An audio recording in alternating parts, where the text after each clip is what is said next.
Hi, this is Professor Favors with American Literature. So today's lesson is on Walt Whitman's Song of Myself, and we are only going to look at stanzas 1 to 20. So make sure to have your document out. You can access it online. The Song of Myself, if you type it in as a research target, you should find a PDF. For my class, however, you do have access to a link. So this is American Literature, Walt Whitman's Song of Myself, stanzas 1 to 20.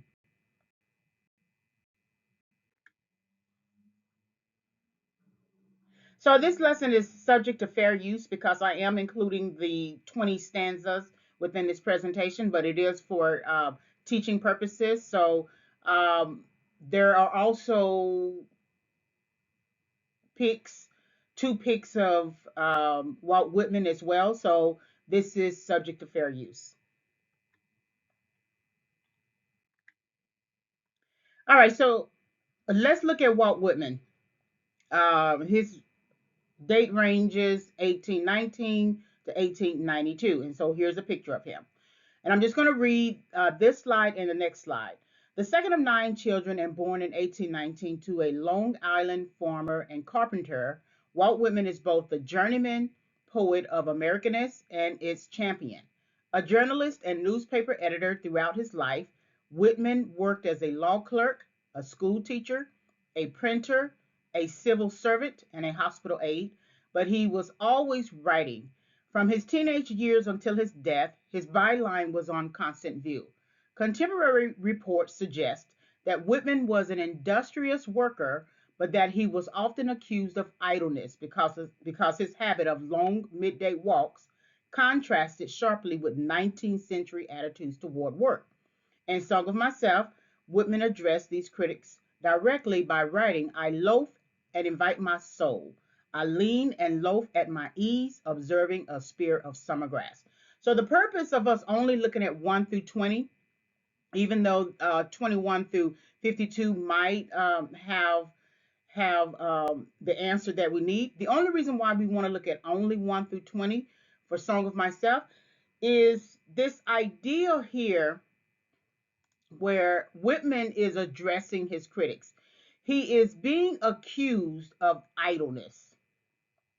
He's being accused of idleness. Song of Myself is him addressing the critics. They're saying in a time of change, in a time of industry, in a time of work is important to us. 19th century attitudes towards work. He is being idle. So then the 52 stanza Song of Myself is his response to the critics.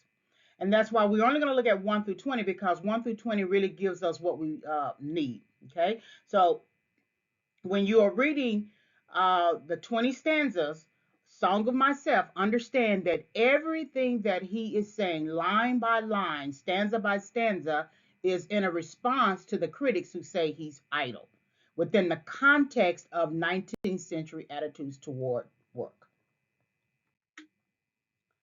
All right, so for Whitman, too much industry dulled the ability to celebrate the ordinary. In the preface to the first edition of Leaves of Grass in 1855, Whitman expounds on his love for the common. Other states indicate themselves in their deputies, but the genius of the United States is not best or most in its executives or legislators, nor in its ambassadors or authors or colleges or churches or parlors, nor even in its newspapers or inventors, but always most in the common people. Whitman's love for the common people that he encountered and observed in the urban centers of the North is expressed in all his poetry. If his British contemporary Alfred Lord Tennyson is the national poet of mourning, then Whitman is the national poet of celebration. So, what you see here with Whitman, too much industry, too much industry dulled the ability to celebrate the ordinary. Every day there is a ordinary experience. And what he's suggesting here that all of these people who are about industry, and call it genius, right? So these are the folks who are business executives. These are the folks who are state, federal legislators. These are some of the people who are ambassadors, authors, colleges, churches, parlors, even newspapers or inventors. These are the people who are so busy with industry, and there's nothing wrong with industry in a sense that you still need to put your hands to work. But he was saying that people spent too much time in industry to the point that they missed the commonness of people, everyday ordinary living. And so again, Song of Myself is a response to the critics that you are spending too much time in industry. You're not celebrating the ordinary. You're calling yourself genius because of all these different categories, right? It's like a person listing all of their accomplishments on their resume. You do this, you do this, you do this, but there's some aspect of your life that you are missing out on. And that's what he wants to call attention to.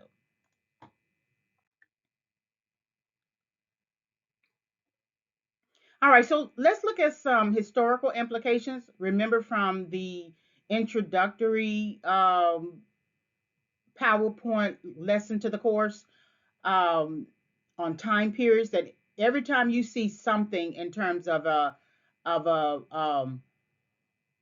time period 1819 to 1892, his his birth and death dates, and that's the 19th century. You want to look at what was going on during that time. Now, there's a lot more that's going on. I just only put here the most necessary, but let's look at it. So, 1819, we have the Panic of 1819, which is a financial crisis. Somewhere between here, we also had another financial crisis, somewhere like 1837.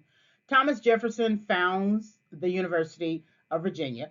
So then we have different states becoming states, or different territories becoming states. So Maine and Missouri becoming a state. Florida becomes a U.S. territory.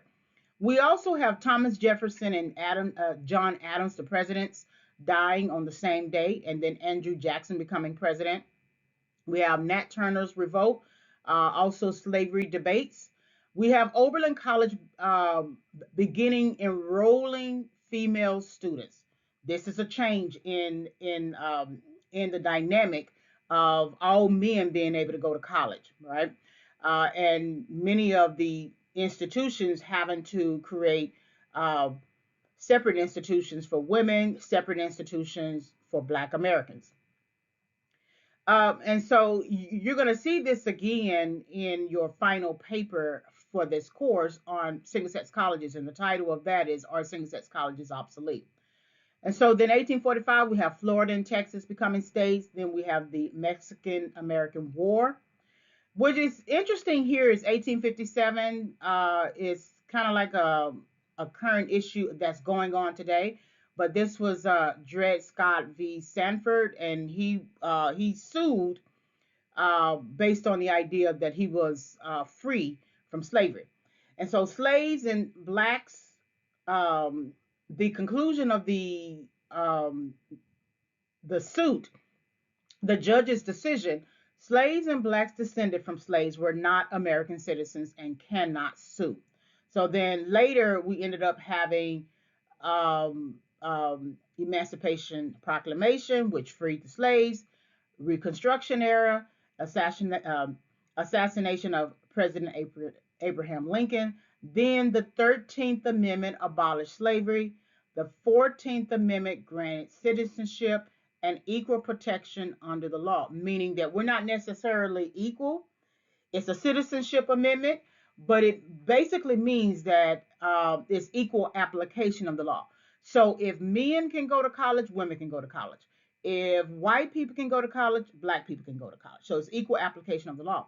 So now this is the industry aspect of um, Whitman's critique. 1865 to 1913, these were two major industrial revolutions. Then there was a global transition towards manufacturing, technological improvements, rapid economic growth in these areas here. So during the 19th century, where there's a heavy attitude towards work and industry, within this context here of the 19th century, we have critics who are criticizing Walt Whitman that he's not industrious enough. And so keep this in mind as we go through all the different slides.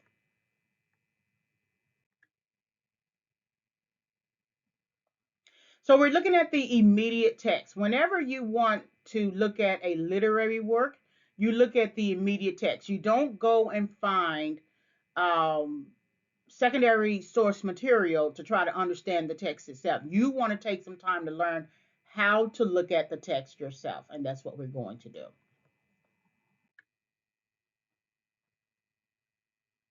All right, stanza 12, the lauder, and we understand what lauder means.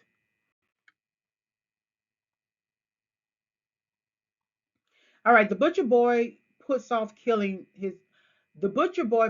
his killing clothes or sharpens his knife at the stall in the market. I lauder enjoying his repartee and his shuffle and breakdown. Blacksmiths with grind and hairy chests environ the anvil. Each has its main sledge. They are all out. There is a great heat in the fire. From the cinder-strewed threshold I follow their movements.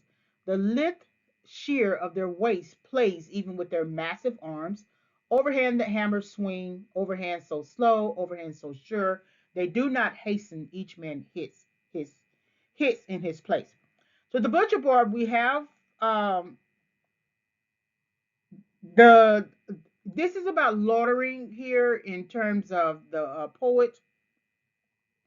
To lauder means to stand or wait around idly or without apparent purpose. So then we have a contrast to the poet laudering and the butcher boy and the blacksmiths and the main sledge. All these are these actions are purpose filled.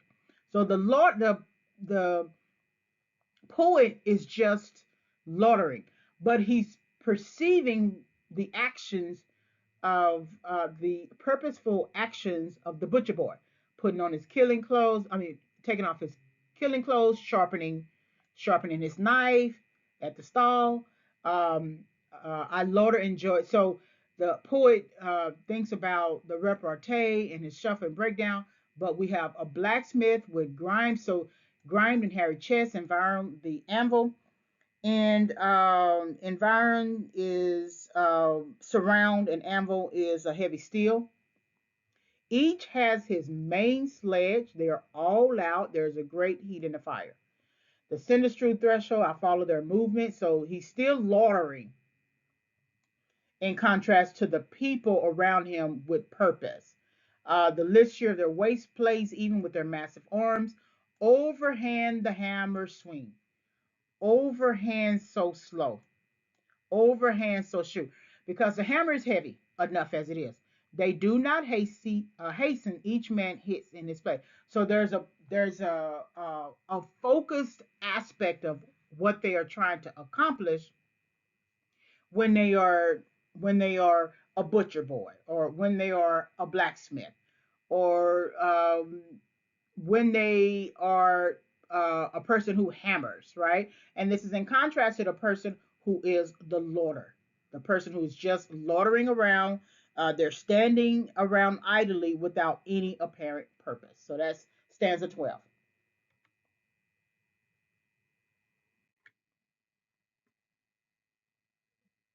All right, so here's some resources, research archives, and educational information. So Walt Whitman Birthplace Association website, then research archives list of links you can find on that website. Some are good links and some are not.